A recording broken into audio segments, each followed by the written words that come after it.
Am I going to die? Well, let's find out. I'm John Sanpetro, and on this episode of the Stamping is My Business podcast, we answer the question, am I going to die? Now, obviously, I'm being a little facetious. I'm joking around a little bit. I titled this, Am I Going to Die? Because it is actually the topic of this podcast, but not necessarily in the way that you think. You see, what I find working with stamping business owners is that many of them know what they have to do. Either because it's just common sense or because we've spoken about it one or many times. They know what they have to do, but for one or more reasons, they don't do it. It could be they have to make phone calls. It could be they have to produce videos or put together online classes.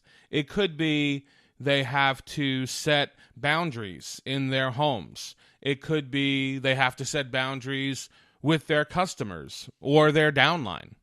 It could be any number of things. And again, when it comes to whether or not you should be doing those things, it's very difficult to say or to argue the point that you shouldn't be.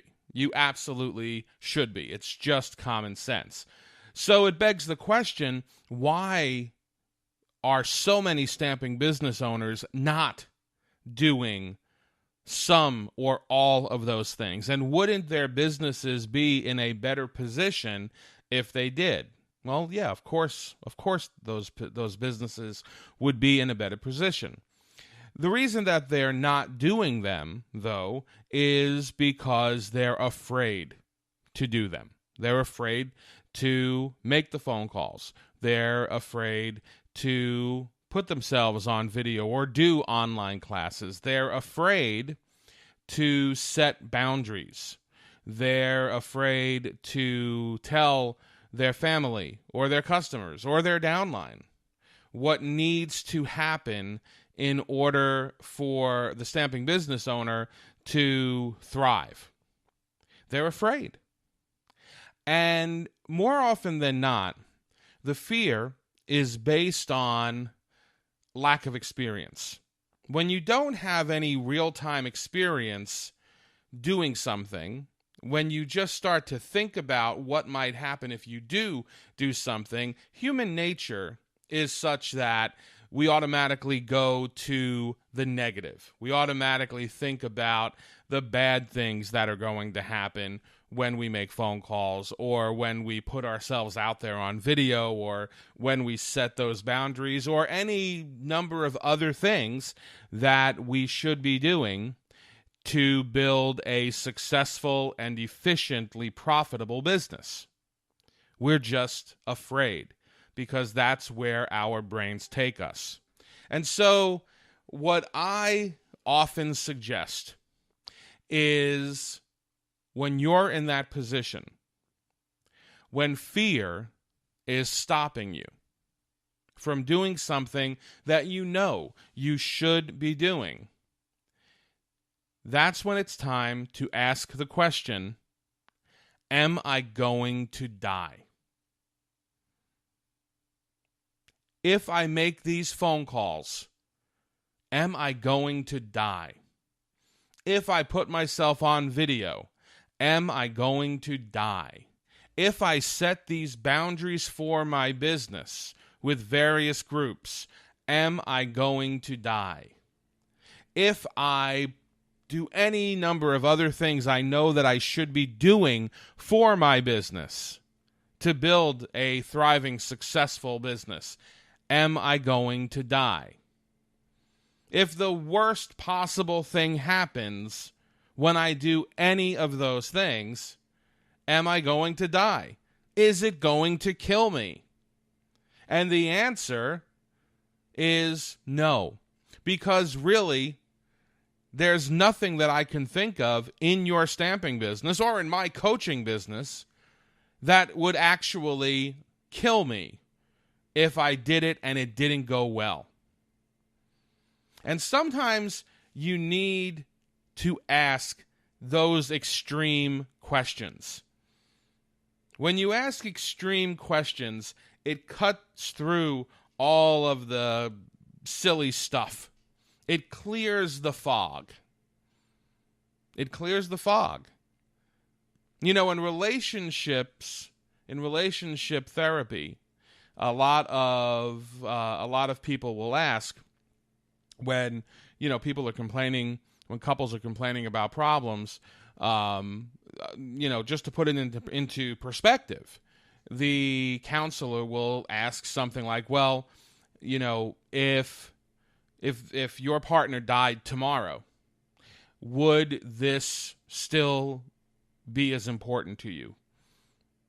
Would you have still thought this problem was important enough to bring into this room and spend time on? And sometimes the answer in those cases is absolutely. But a lot of times it's not, because, in any of our relationships, whether there are personal relationships or our professional relationships, there's a lot of just not so important stuff that we elevate to a very high level of importance. And when you ask those extreme questions, it puts everything into perspective.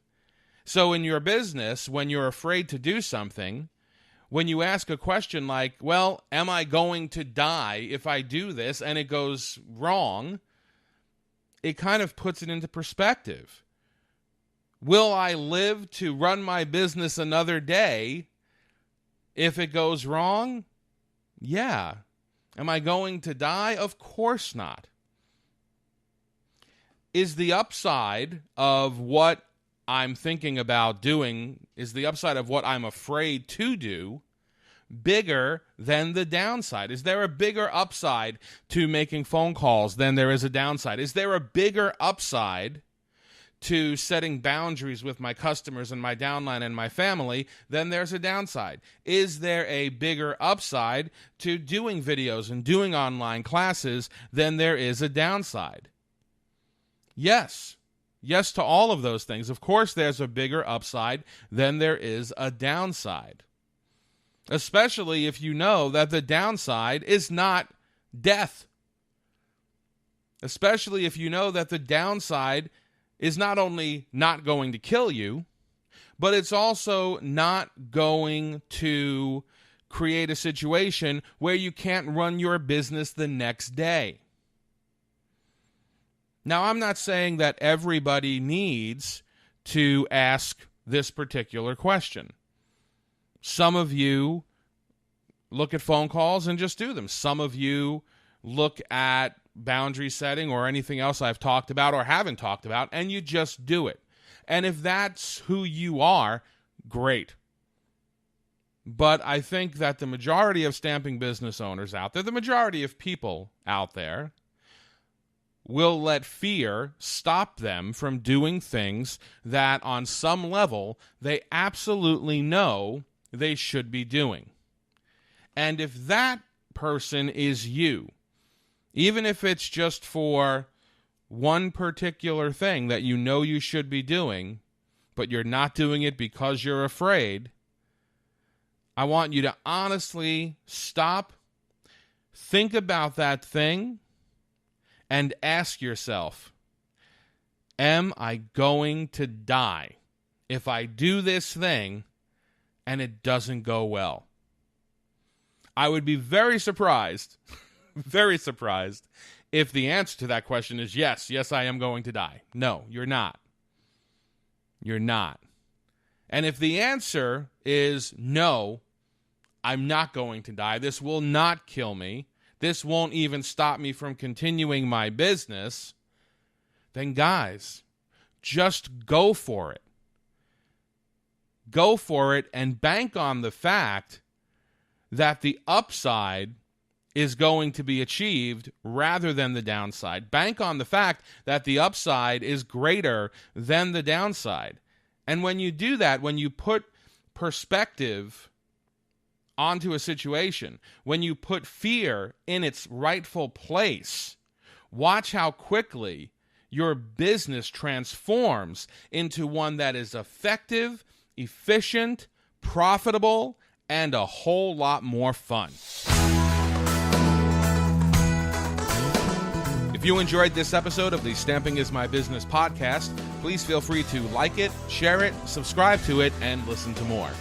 You can find us on iTunes, Google Play, our website, stampingismybusiness.com, and on our Facebook page, facebook.com/stampingismybusiness. If you have questions or ideas for future episodes, please email them to me at john@stampingismybusiness.com. This is John San Pietro, and I'm just trying to get you paid.